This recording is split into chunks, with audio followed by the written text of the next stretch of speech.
ये कहानी है उत्तर प्रदेश में बसे एक छोटे से गांव की। गांव का नाम था शिवतारा। इस गांव में मोहन नाम का एक नारियल पानी बेचने वाला रहता था, लेकिन वो बहुत लालची था। कहने को तो वो प्यासे गले तर करता था, लेकिन उसके सीने में दिल की जगह एक काला पत्थर धड़कता था। मोहन की रग रग में लालच इस कदर दौड़ता था कि वो कुएं के पानी को भी सोने के भाव बेचने का हुनर रखता था। मोहन चेहरे पर धूर्त मुस्कान और आंखों में चमक के साथ, आ जाओ भाई आ जाओ, प्यास से मरना है या अमृत चखना है। ऐसा नारियल पानी जो राजा महाराजाओं के नसीब में भी ना हो। लेकिन याद रहे, ये कुदरत का तोहफा मुफ्त नहीं आता। जेब में दम हो तभी कदम बढ़ाना। गुड्डू पसीने से तरबतर, फटी हुई कमीज और कांपते हाथों में 10 का एक मुड़ा तुड़ा नोट लिए मोहन की दुकान पर पहुंचता है। मोहन भाई, गला सूख के कांटा हो गया है। बहुत दूर से पैदल आ रहा हूँ। क्या इस 10 रुपए में थोड़ा सा पानी मिल जाएगा? अपनी कंगाली यहाँ मत झाड़ो, भाग यहाँ से। बस एक घूंट। मोहन ठहाका मारते हुए, ए भाई, ये 10 रुपया लेके मंदिर के बाहर बैठ जा, शायद कोई रहम खा ले। मेरी दुकान पर रहम नहीं, सिर्फ धंधा चलता है। एक नारियल मतलब पूरे 30 रुपए। एक धेला भी कम हुआ तो समझो प्यास ही तुम्हारी नियति है। पर भाई, सूरज सिर पर है, मैं गिर जाऊंगा तो मेरी तबीयत ज्यादा खराब हो सकती है। बस एक घूंट पिला दा भाई। तो गिर जा, जमीन ठंडी लगेगी, पर याद रखना, मुफ्त का नारियल पानी तो मेरी लाश पर भी नहीं मिलेगा। अगला ग्राहक आने दो, मेरा वक्त और हवा खराब मत करो। मोहन का लालच सिर्फ ऊंची कीमतों तक सीमित नहीं था। वो मक्कारी का ऐसा जाल बुनता था कि अच्छे भले लोग उसकी बातों के झांसे में आ जाए। वो रात के अंधेरे में नारियल के तल में बारीक छेद करके उनका आधा पानी निकाल लेता और फिर उन्हें खास किस्म का बताकर बेचता। उसकी तराजू और नियत दोनों ही हमेशा बेईमानी की ओर झुकी रहती थी। एक दोपहर में सीमा नाम की लड़की मोहन के ठेले पर आई।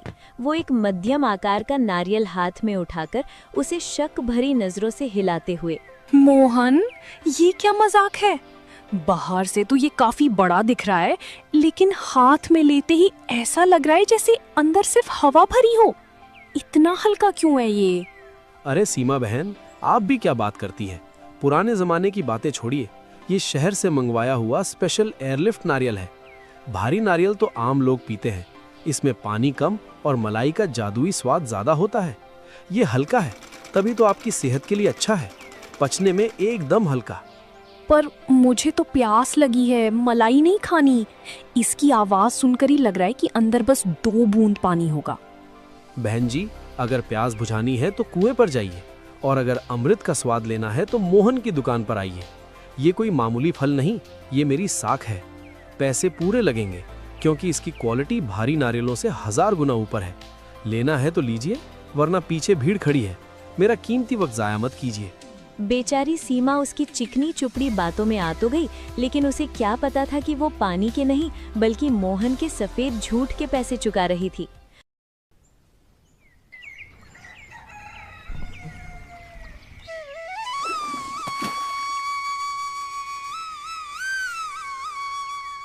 मोहन का चेहरा पसीने से तर था, लेकिन उसकी नजरें केवल राहगीरों के जेब पर थी।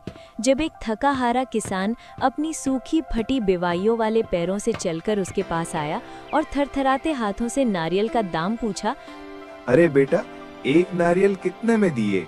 50 रुपए में लेना है तो लो, वरना आगे बढ़ो। इस तपती धूप में मुफ्त का ठंडा पानी कहीं नहीं मिलेगा। तो मोहन ने 2 गुनी कीमत बता दी। बूढ़ा व्यक्ति निराश होकर वहां से निकल गया। वहीं पास खड़ा सोहन ये सब देख रहा था। सोहन एक सीधा साधा युवक था, जिसकी आंखों में दूसरों का दर्द देखकर पानी भर आता था। उस लाचार किसान की सूखी आंखें और मोहन का अट्टहास सोहन के कलेजे में तीर की तरह चुभ गया। उसने महसूस किया कि प्यास सिर्फ पानी की नहीं होती, कभी कभी वो इंसानियत की भी होती है। इंसानियत इतनी सस्ती और पानी इतना महंगा कैसे हो सकता है? ये लालच की पराकाष्ठा है। इस भीषण गर्मी में जब लोगों को सहारे की जरूरत है, तब ये आदमी उनकी मजबूरी का व्यापार कर रहा है। सोहन का हृदय पसीज गया, लेकिन उसकी मुट्ठियां भिंच गईं। वो केवल दुखी होने वाला इंसान नहीं था, वो बदलाव लाने वाला व्यक्ति था। उसने वहीं जलती सड़क पर खड़े होकर एक भीष्म प्रतिज्ञा ली। अगर अधर्म अपनी चरम पर है तो धर्म को भी मैदान में उतरना होगा। मैं प्यास का सौदा नहीं होने दूंगा। जैसे ही सूरज की तपिश थोड़ी कम हुई, सोहन घर लौटा। उसके चेहरे पर एक अजीब सा तेज था।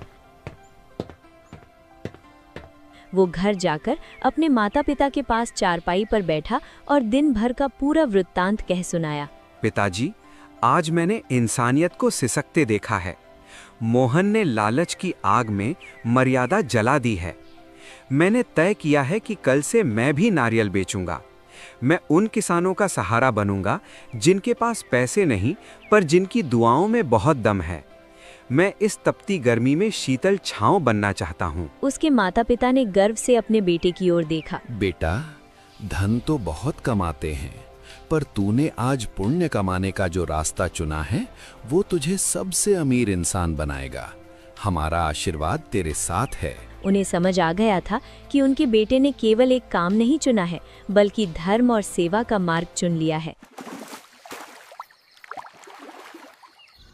उस रात सोहन सोया नहीं। वो कल की उस सुबह की तैयारी कर रहा था, जहां सूरज तो गर्म होगा पर उसका दिल ठंडक बांटने को बेताब था।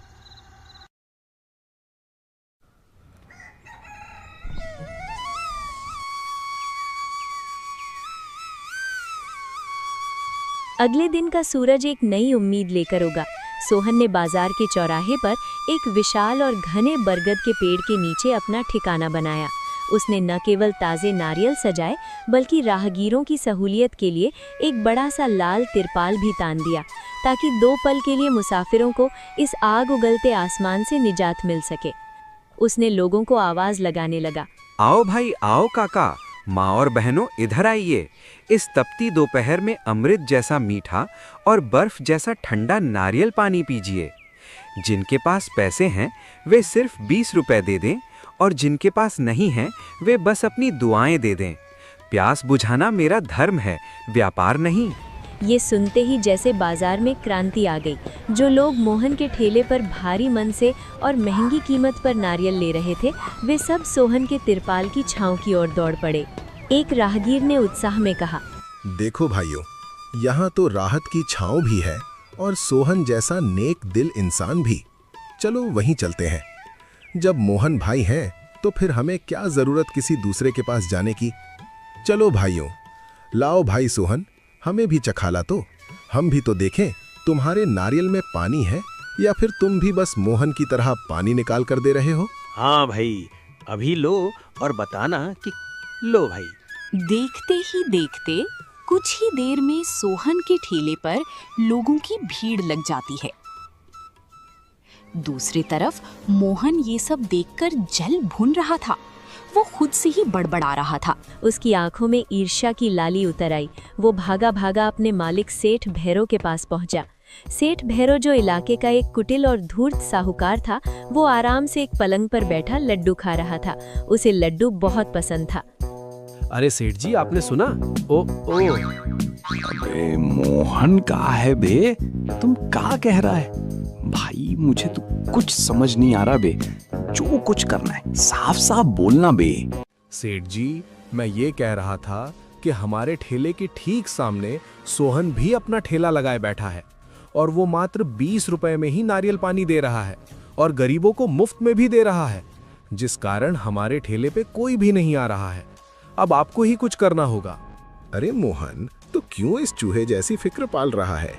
ये नया खून है, सेवा का भूत सवार है इसके सिर पर। जब जेब खाली होगी और पेट की आग धधकने लगेगी तो ये भी हमारी तरह ही सिक्के गिनने लगेगा। कुछ दिन रुक, ये खुद ब खुद औकात पर आ जाएगा।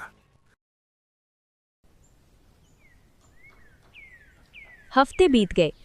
अब सोहन को दूर दूर के लोग जानने लगे थे। सोहन के दुकान पे अब आते जाते सभी लोग अपने गाड़ियों को रोक रोक कर सोहन का नारियल पानी पीने आते। सोहन ये सब देखकर बहुत खुश होता कि अब उसका जो सपना था वो सच होने लगा था। अब चाहे कोई गरीब हो या अमीर, सभी लोग इस तपती धूप में अपना गला तर करते थे। और उधर मोहन की दुकान पर सन्नाटा पसर गया था। एक दोपहर जब लू के थप्पेड़े चल रहे थे, सेठ भैरव खुद अपने ठेले पर पहुंचा। वहां की बदहाली देखकर उसकी त्योरियां चढ़ गईं। उसने मोहन को इशारे से पास बुलाया। लगता है ये सोहन सीधी उंगली से घी नहीं निकालने देगा। इसकी इंसानियत का गला घोटना होगा।